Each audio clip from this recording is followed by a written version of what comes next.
Every Who down in Whoville liked Christmas a lot. But the Grinch, who lived just north of Whoville, did not. The Grinch hated Christmas, the whole Christmas season. Now please don't ask why. No one quite knows the reason. It could be his head wasn't screwed on just right. It could be perhaps that his shoes were too tight. But I think the most likely reason of all may have been that his heart was 2 sizes too small.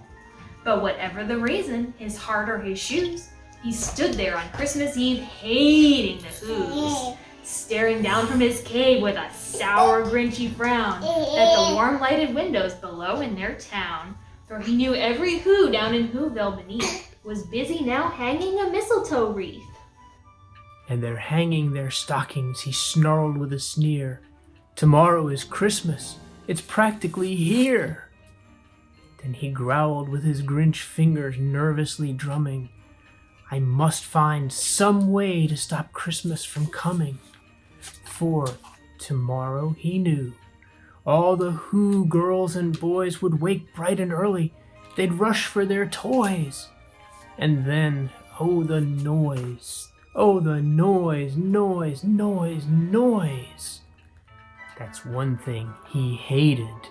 The noise, noise, noise, noise. Then the Who's young and old would sit down to a feast. And they'd feast, and they'd feast, and they'd feast, feast, feast, feast.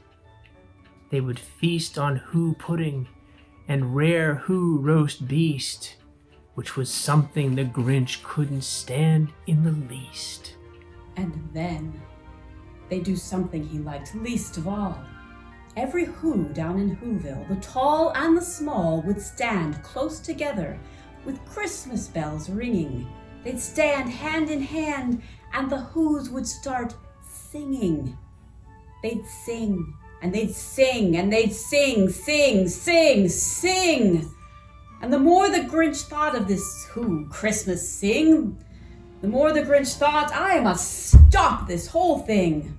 Why, for 53 years I've put up with it. Now I must stop this Christmas from coming. But how? Then he got an idea. An awful idea. The Grinch got a wonderful, awful idea. I know just what I'll do, the Grinch laughed in his throat. And he made a quick Santa Claus hat and a coat.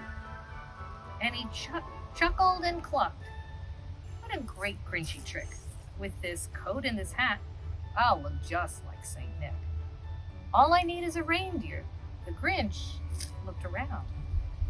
But since reindeer are scarce, there was none to be found. Did that stop the old Grinch? No, the Grinch simply said. If I can't find a reindeer, I'll make one instead. So he called his dog Max. Max! And he took some red thread, and he tied a big horn on top of his head. Then he loaded some bags and some old empty sacks on a ramshackle sleigh, and he hitched up old Max. Then the Grinch said, get up, and the sleigh started down toward the homes where the Who's were a snooze in their town. All their windows were dark, quiet snow filled the air. All the Who's were all dreaming sweet dreams without care.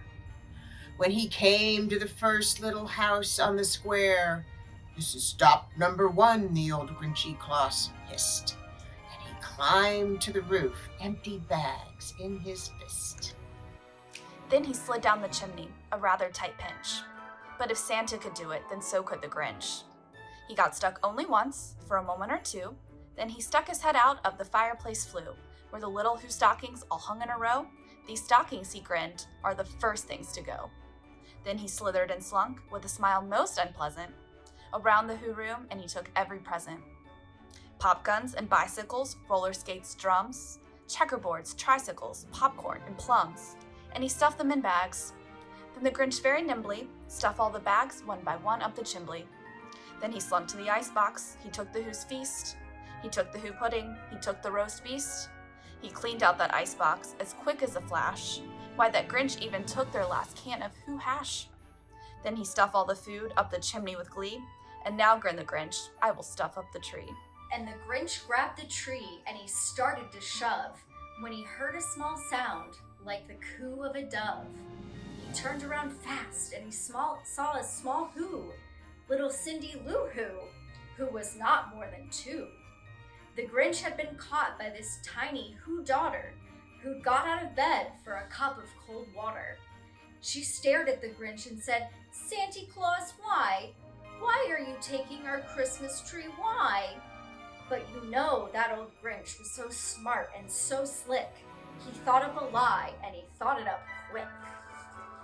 "Why, my sweet little tot," the fake Santa Claus lied, "there's a light on this tree that won't light on one side.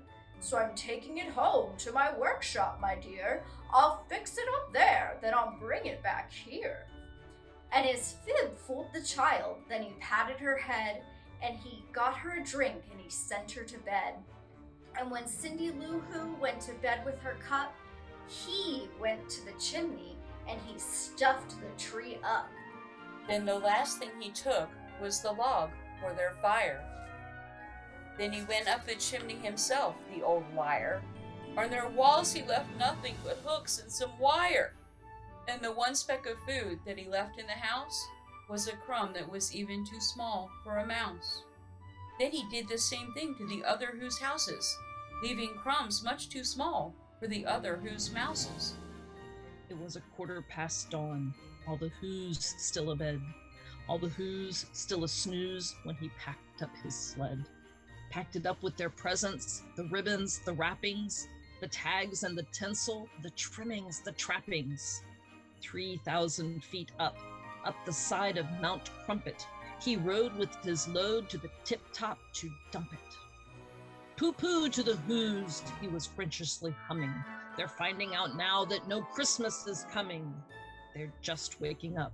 I know just what they'll do. Their mouths will hang open a minute or two. Then the Who's down in Whoville will all cry, boo-hoo.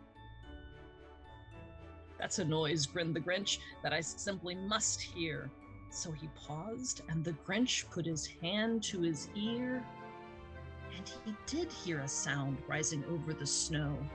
It started in low, then it started to grow. But the sound wasn't sad. Why, this sound sounded merry. It couldn't be so. But it was merry. Very. He stared down at Whoville. The Grinch popped his eyes. Then he shook.